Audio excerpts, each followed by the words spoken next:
Good Morning Business, le grand entretien. Il est 8h18 sur BFM Business et sur AMC Découverte. Et notre grand entretien aujourd'hui, c'est Cathy Collard-Gégère. Bonjour, PDG de Picard, cette marque si aimée des Français. 1050 magasins, 10 pays, 5000 salariés. Et bien sûr, cette question des prix et des coûts de l'énergie, parce que Picard, cette marque de surgelés, elle est prise entre les deux, entre la hausse des coûts de l'énergie, la hausse des prix alimentaires. Et pourtant, vous ne pouvez pas augmenter vos prix à l'infini. Vous êtes un peu capé. Comment vous avez évolué ces derniers mois sur la question des prix? Alors, sur la question des prix, effectivement, l'inflation est une réalité pour tout à chacun. Donc, on accuse une inflation aujourd'hui de 16%. Fin avril, quand vous voyez, le marché de l'alimentaire est à 17-18 et les surgelés à 22%. Donc, en fait, on a aussi une facture d'électricité, vous en parlez, qui s'est multipliée par 3. Et donc, en fait, nous avons décidé de ne pas impacter les prix de l'électricité dans le coût final au consommateur. Donc, c'est vos marges qui fondent. Donc, c'est effectivement notre rentabilité qui assume effectivement ce coût. On parle effectivement beaucoup de l'inflation des prix alimentaires dans les grandes surfaces, dans les grandes enseignes. On parle moins de vous, Picard. On vous a d'ailleurs beaucoup moins entendu prendre la parole sur ces sujets-là. Mais c'est vrai, vous le mentionniez, dans le froid, le surgelé, l'inflation, elle est beaucoup plus importante parce que il faut refroidir, parce qu'on utilise beaucoup plus d'énergie en réalité. Donc c'est encore plus compliqué pour vous. Oui, parce que la surgélation, effectivement, le process industriel consomme beaucoup d'énergie, donc c'est une réalité pour nous. Donc le marché est bien supérieur à l'alimentaire. Et comme je vous dis, dans le même temps, on a voulu, en tout cas chez Picard, contenir cette inflation qui est de 16%, vous voyez, où l'alimentaire est à 18% aujourd'hui. Mais prendre sur vos marges dans un groupe qui a de la dette, le groupe Picard, c'est tenable jusqu'à quand ? C'est tenable de manière conjoncturelle. Donc on sait qu'effectivement notre facture d'électricité est multipliée par 3 cette année en 2023. Effectivement, 2024 augure en tout cas des prix de l'électricité qui sont en baisse. Vous avez commencé de renégocier. Vous devez renégocier vos factures d'énergie à la fin 2022. Là, c'est comment? On a vu que ça a rebaissé. Vous prévoyez quoi?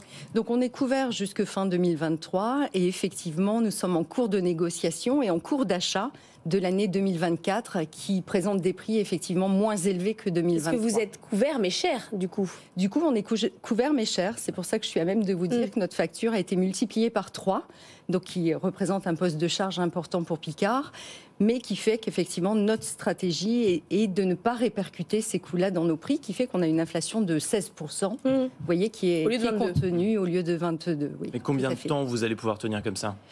Bien, écoutez, sur l'année 2023, en tout cas, on va tenir comme cela, donc c'est important. Et puis, nos actionnaires nous suivent effectivement sur ce budget-là. Et 2024 augure effectivement tant une déflation en termes de prix, c'est ce qu'on annonce, mais aussi sur la facture de l'électricité. C'est-à-dire que là, vous avez vu les paniers moyens évoluer, c'est pour ça que vous ne faites pas cette répercussion de hausse des prix. Vous dites on est au maximum, après les quantités, les volumes vont trop baisser. Oui, notre stratégie en tout cas, ça a été de ne perdre aucun client. Et en tout cas, moi j'ai vraiment la conviction que les clients verront les enseignes qui ont accompagné le pouvoir d'achat des clients. Donc, et c'est le cas, puisqu'aujourd'hui on continue de recruter chez Picard et nous n'avons perdu aucun client. En revanche, vous avez raison, dans chaque panier, il y a un article en moins toutes les 2 visites. Donc en fait, nous accusons une régression en volume, oui. L'autre dossier chaud sur votre secteur de la distribution, c'est celui des négociations commerciales dont on parle beaucoup. Vous êtes vous aussi marque distributeur? Vous êtes la loi Egalim s'applique pour vous? Alors la loi Egalim s'applique. En revanche, effectivement, comme nous sommes une marque de distributeur, nous ne sommes pas soumis, vous voyez, à cette période de négociation qui est de novembre à début mars. Alors comment se passent les négociations justement chez Picard? Vous êtes en autonomie? Oui, alors on est en autonomie et surtout ça se passe au fil de l'eau, donc c'est toute l'année. Donc sur un certain nombre de produits, nous avons déjà vu 5 fois nos partenaires, nos fournisseurs, donc sur ces sujets-là. Donc là aussi, on a la chance d'avoir des partenaires de longue date qui travaillent avec nous depuis 10, 20, 30, 40 ans. Et puis effectivement, on construit l'avenir ensemble. Donc bien sûr qu'on accuse effectivement une augmentation de nos matières premières. Et puis sur d'autres produits, nous essayons de négocier effectivement sur des innovations parce qu'on est une enseigne qui nous vend beaucoup également. 20% de notre gamme est renouvelée chaque année.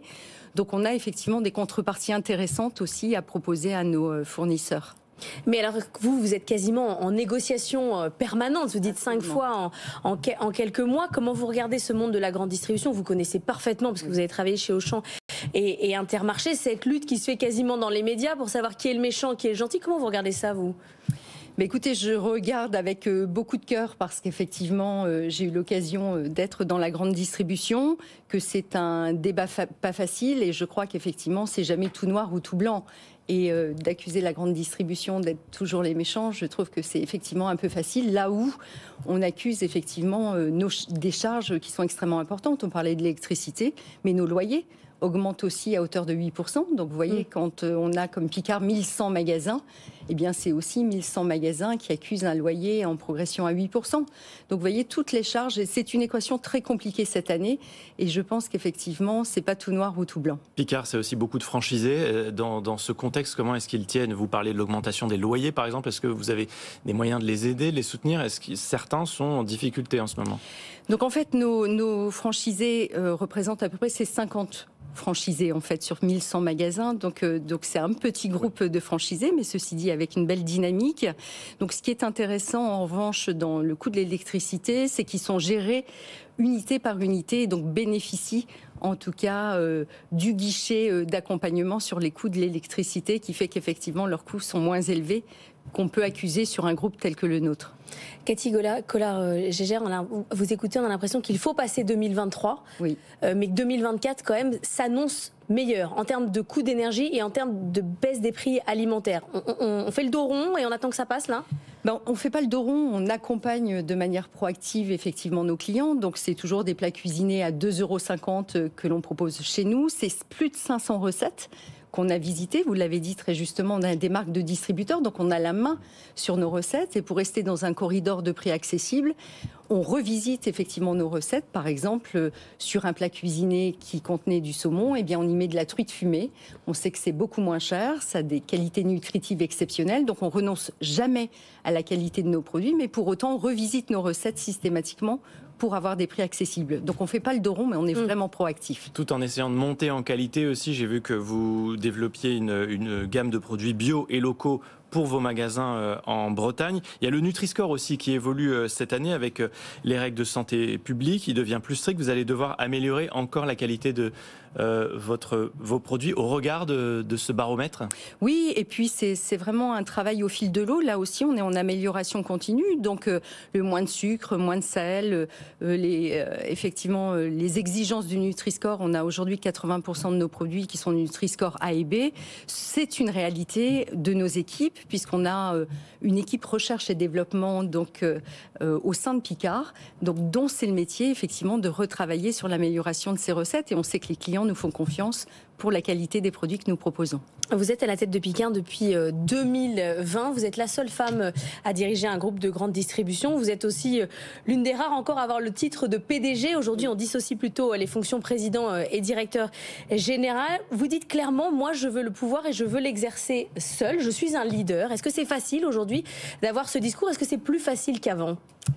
Alors non, c'est pas facile, mais pour autant, moi je l'assume. Je pense qu'il faut aussi une génération qui soit capable effectivement de faire tomber des cadres, et j'en fais partie. Je pense que les choses s'améliorent, mais on est loin effectivement d'être arrivé sur une normalité, et au quotidien, moi je revendique ce titre et ce pouvoir encore très régulièrement.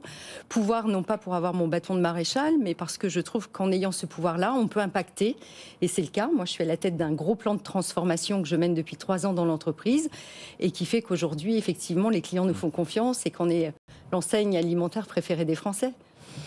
Sur la parité, juste peut-être d'un mot, mais vous faites figure d'exemple. Un COMEX totalement paritaire, l'index de l'égalité professionnelle affiche un score de 99 sur 100. Oui, c'est ma fierté. Qui est quand même très rare. Vous y êtes aussi pour quelque chose?